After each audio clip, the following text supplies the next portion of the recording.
ദേഷ്യമാണോടാ? നിനക്ക് മുഖത്ത് തുമ്പത്താണോടാ ദേഷ്യം? തുമ്മെന്നാണ് ഇവിടെയാണോടാ?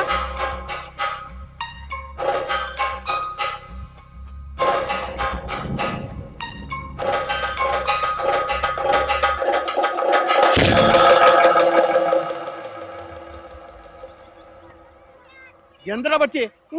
ചോദിച്ചു കേട്ടല്ലേ? എന്താണ്ടായേ? സത്യം പറയടാ, നിന്നെ ആരെങ്കിലും തല്ലിയോ? അയ്യോ, എന്ത് പറ്റി മോനെ? എഴുന്നേക്ക്. എന്താ പറ്റിയേ? ആ മാത്തുക്കുട്ടി എന്നെ തല്ലി അമ്മേ. കണ്ട തേണ്ടി പിള്ളേരുടെ തല്ലി വാങ്ങി ഇവിടെ നിന്ന് കരയാൻ നാണൂലോടാ നിനക്ക്. നിങ്ങൾ എന്തിനാ ഇവന്റെ മെക്കിട്ട് കയറണേ? ആ തല്ലിയമ്മയോട് പോയി ചോദിക്കേ. കൃഷ്ണാസ്, ചെക്കനെ മര്യാദ വളർത്തണം. ഇങ്ങനെ നീങ്ങിക്കട. ഇവന്റെ മൂക്ക് കണ്ടില്ലേ? നിങ്ങളുടെ പുന്നാര കൊണ്ട് ഇടിച്ച് പരത്തിയതാണ്.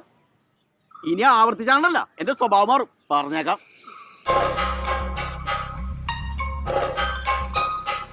ഇങ്ങോട്ട് നടക്കടാ. കളി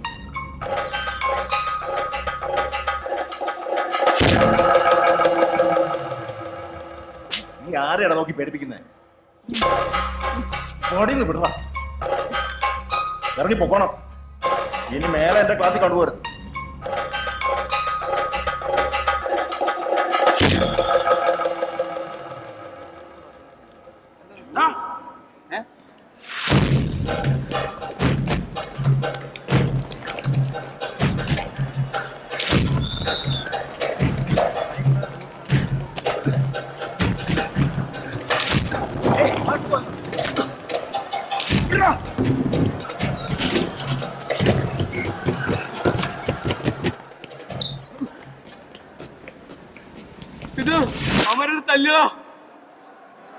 അടിയും കൊണ്ട് നിന്ന് മോങ്ങാൻ നാണോ? തിരിച്ചറിയടാ.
കയ്യടിയും ആവേശമൊക്കെ കണ്ട് വലിയ ഹീറോ ആണെന്നാണോ വിചാരം? കോളേജിൽ കിടന്ന് അടിയുണ്ടാക്കുന്നത് അത്ര വലിയ കാര്യമൊന്നുമല്ല. അടി കിട്ടുന്നേക്കാളും നല്ലത് കൊടുക്കുന്നില്ല. എനിക്ക് പേടിയാവും. തൊട്ടനും പിടിച്ചുണക്കി പൊട്ടിത്തെറിക്കുന്ന നിന്റെ ഈ സ്വഭാവം. തൊട്ടാ പൊട്ടുന്ന പ്രായമല്ലേ, അത് മാറിക്കോളും. ഫൈനൽ ഇയർ ആണെന്നൊരു വിചാരം വേണം. എക്സാംസ് പാസ്സാവണം, ജോലി കിട്ടണം. എന്റെ അപ്പൻ എന്തായാലും സമ്മതിക്കുമെന്ന് തോന്നുന്നില്ല. എന്തിന്? നിന്നെ കെട്ടാൻ. എന്താ വേണ്ടേ? വേണം വേണം വേണം